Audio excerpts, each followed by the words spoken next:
பச்சை புடவைக்காரியாய் உன் தாய் மீனாட்சி நான் இன்று வந்திருக்கிறேன்.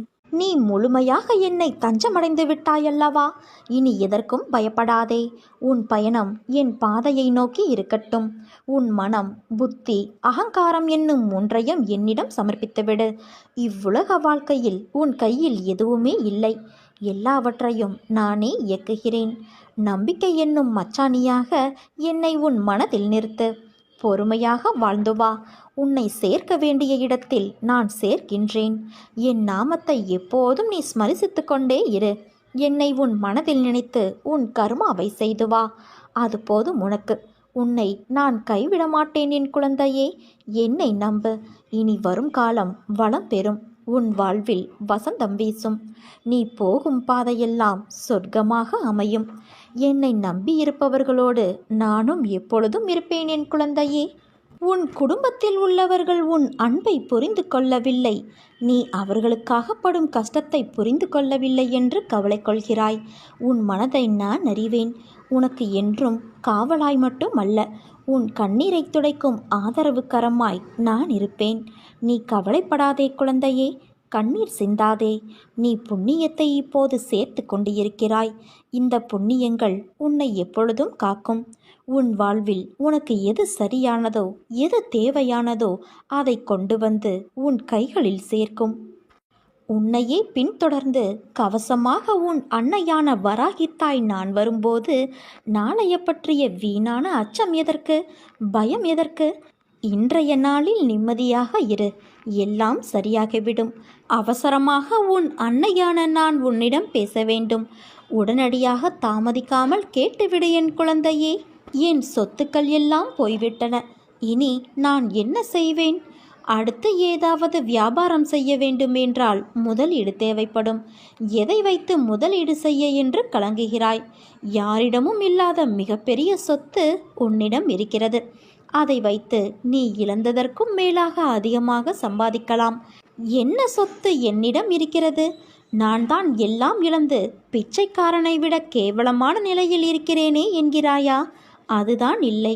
உன் கையில் இருப்பது உன் அன்னை என்ற அற்புதங்களை நிகழ்த்தக்கூடிய மிகப்பெரிய புதையல்.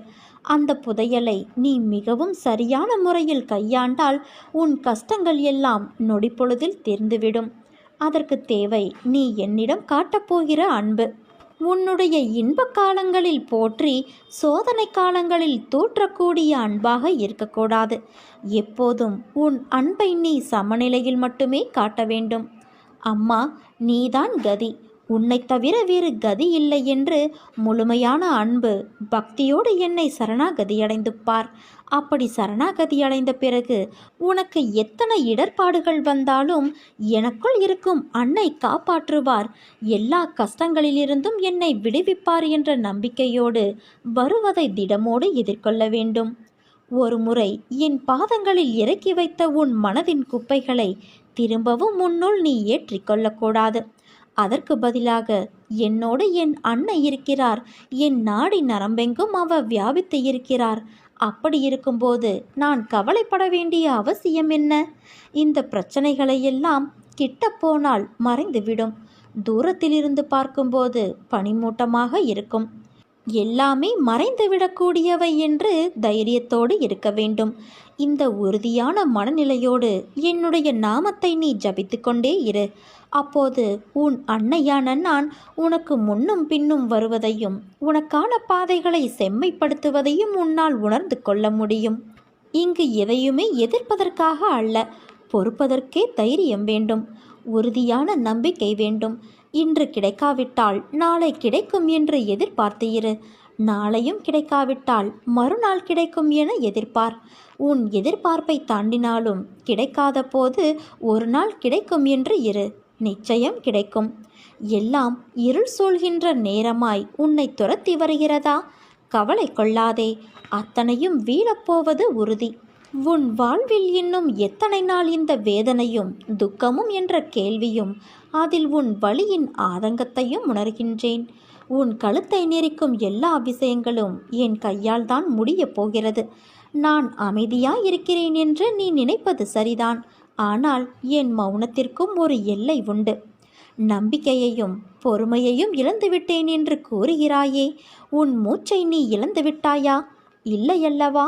அந்த மூச்சு ஒரு உயிர் வாழ எவ்வளவு முக்கியமோ அதை போலத்தான் உனக்கு உன் நம்பிக்கையும் பொறுமையும். உன் கனவுகள் விரைவில் பூர்த்தியாகப் போகிறது குழந்தையே.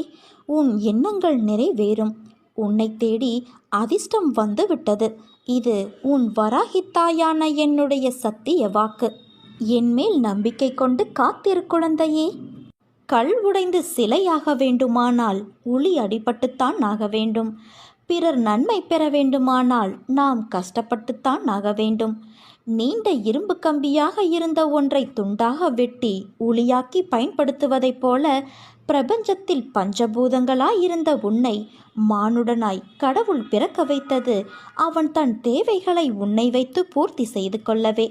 நாம் பயன்படுத்துகின்ற அழகு சாதனம் முதல் அணிந்து கொள்ளும் நகைகள், கட்டுகிற கடிகாரம் உட்பட அனைத்துமே அடிப்பட்டதால் உருவானவை. அனுபவிக்க மட்டுமே நமக்கு விதிக்கப்பட்டு இருக்கிறது. எதற்காக என்று கேள்வி கேட்க நமக்கு உரிமை இல்லை. கேட்டாலும் இறைவன் நம்மை விட மாட்டார். எதற்காகவோ இந்த கஷ்டத்தை கடவுள் அனுமதித்து இருக்கிறார் என நினைத்து சகித்துக்கொள். அதிலும் சந்தோஷம் இருக்கத்தான் செய்யும். உன்னுடைய குருவான என்னை நீ நன்றாக நினைவில் வைத்துக்கொள். உன் கற்பனைக்கு எட்டாத வகையில் நீ விரைவில் வெற்றி பெறுவாய். என்னை முழுவதுமாக நம்பு. உன்னுடைய கோரிக்கைகளை நிறைவேற்றவே உன் அன்னையான நான் இங்கு இருக்கிறேன். என்னை முழுவதுமாக நம்பி முடிந்த அளவு அமைதியாக இருந்தால் கஷ்டங்கள் அனுபவிப்பது பெரிதளவில் தெரியாமலேயே நீ விரைவில் வெற்றி பெறுவாய். அப்படி இல்லாமல் சற்று நம்பிக்கை தளர்ந்து நீ காணப்படும் போது அதனால் வரும் துன்பங்களை தாங்க முடியாமல் நீ வேதனைப்படுகிறாய். எப்படி இருந்தாலும் என்னால் அதை பொறுத்து கொள்ள முடியாது. என்னை நம்பி சரணடைந்தவர்களை நான் எப்போதும் புறம் தள்ளுவது இல்லை. உன்னுடைய கணக்கை நான் எப்போதோ கூட்டி கழித்து எழுதி முடித்து விட்டேன். அதற்கு பிறகுதான் நீ இந்த பிறவியில் என் பக்தனானாய்.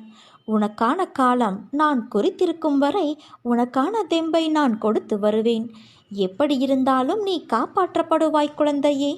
என்னை முழு மெய்சிலிர்ப்போடு, நன்றியோடு, ஆனந்த கண்ணீரோடு நீ நினைத்து பார்க்கும் நாள் வெகு தொலைவில் இல்லை. அப்போது நீ பட்ட கஷ்டங்கள் எதுவும் உனக்கு நினைவிருக்காது. யார் யார் எதை வேண்டிக் கொள்கிறார்களோ அதையெல்லாம் பூர்த்தி செய்யக்கூடியவள் உன் அன்னையான நான். ஆனால் பக்தரோ மாறாத நம்பிக்கையோடு என் மீது நம்பிக்கை வைத்து பூஜிக்க வேண்டும். சூரியனை மறைக்க முடியாதது போல குருவின் மகிமையை ஒழிக்க முடியாது. அது 10 திசைகளிலும் தானாகவே பரவி பெருகியது. யார் சாத்விகமான குணம் உள்ளவர்களோ அவர்கள் வீடு தேடி செல்பவரான நான் அந்த வீட்டில் உள்ளவர்களுக்கு இகம் பரம் இரண்டுக்கும் தேவையான செல்வமளித்து ஆசிர்வதிப்பேன். உன் உச்சி முதல் உள்ளங்கால் வரை கவசமாக உன் அன்னையான நான் இருக்கிறேன். உன் தொழில் எதுவானாலும் உன் வேலையை என்னுடையதாக மாற்றிவிடுகிறேன். பார்வையும் பார்க்கப்படும் பொருளும் நானாக இருக்கிறேன். இவ்வளவாக நான் உழைத்து கொண்டு இருப்பதால் பயம் எதற்கு உனக்கு? பரபரப்பு ஏன்? என் மீதே நீ நம்பிக்கை வை. பரஸ்பர அனுகிரகத்தாலேயே நான் இருக்கிறேன். ஆத்மார்த்த அன்பு எங்கு இருக்கிறதோ அங்கு நானும் இருப்பேன். யார் வேண்டுமானாலும் எதை வேண்டுமானாலும் பேசட்டும். உன் பாதையில் நீ உறுதியாக இரு. அவரிடம் நம்பிக்கை வை, இவரிடம் நம்பிக்கை வை என்றெல்லாம் பிறர் சொல்வதை கேட்டு மயங்காதே. முதலில் உன் மீது நம்பிக்கை வை. உன் மீது வைக்கின்ற அசைக்க முடியாத நம்பிக்கையே என் மீது நீ வைக்கின்ற நம்பிக்கையாகும். என்னால் எதுவும் முடியும் என்று சொல். நிச்சயம் அது முடியும். காரணம், உன்னில் இருப்பது நீ அல்ல, உன் வராகித்தாயான நான் இருக்கிறேன். அதனால் நீ எதற்காகவும் கலங்கக்கூடாது. கடைசி நிமிடத்தில் கூட இங்கு எதுவும் மாறலாம். அதனால் எதையும் மனதில் சுமந்து கொண்டு நீ வருத்தப்பட தேவையில்லை. நான் உன்னோடு இருக்கும் வரை உனக்கு எதிராக இருப்பவர்கள் என்னதான் ஆட்டமாடி உன்னை ஆட்டம் காண வைத்தாலும் இறுதியில் நான் ஆடும் ஆட்டத்தில் அனைத்தும் மாறிவிடும். பிள்ளையே, எதற்கும் கவலையின்றி வாழ்க்கை பயணத்தை தொடர்ந்து நடத்து. படிப்படியாக முன்னேற்றம் தொடரும். நான் செய்த அற்புதங்கள் என் பக்தர்களால் பேசப்படும்.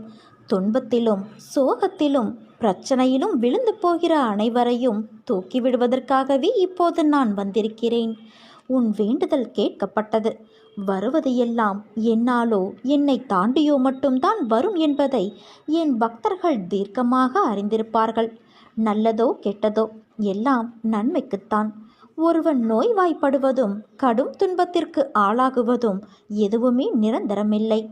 உன் விதி முடிவதற்குள் மரணமே உன்னை நெருங்கினாலும் உன் சடைமுடியை பிடித்து இழுத்து கொண்டு வருவேன். நீ எதற்காகவும் கலங்காதே. என் நாமத்தை உச்சரி. எந்த நேரத்திலும் உன்னோடு உன் அன்னையான நான் இருக்கிறேன். எல்லாம் ஒரு நாள் மாறும். ஆனால் உன் அன்னையான நான் உன்னை விட்டு ஒருபோதும் மாறமாட்டேன். என்னிடம் தஞ்சம் புகுந்தவர்கள் எத்தனை ஜென்மங்கள் எடுத்தாலும் அவர்களை நான் தாங்கி நிற்பேன். நான் இருக்க பயமேன்? இது வெறும் வார்த்தையல்ல, என் சத்திய வாக்கு. வருத்தப்படாதே என் குழந்தையே. பல சோதனைகளை நீ கடந்த போதிலும் ஒரு நிரந்தர தீர்வு இல்லாமல் தினமும் அவதைப்பட்டு செல்லும் இடமெல்லாம் மன உளைச்சலுக்கு ஆளாகி வேதனையில் இருக்கின்றாய். குழந்தையே, இவை அனைத்திலும் இருந்தும் நீ விடுபடப் போகிறாய். இத்தனை காலமும் நீ பட்ட கஷ்டங்கள் அனைத்தும் விரைவில் உன்னை விட்டு ஓடி ஒளியும்.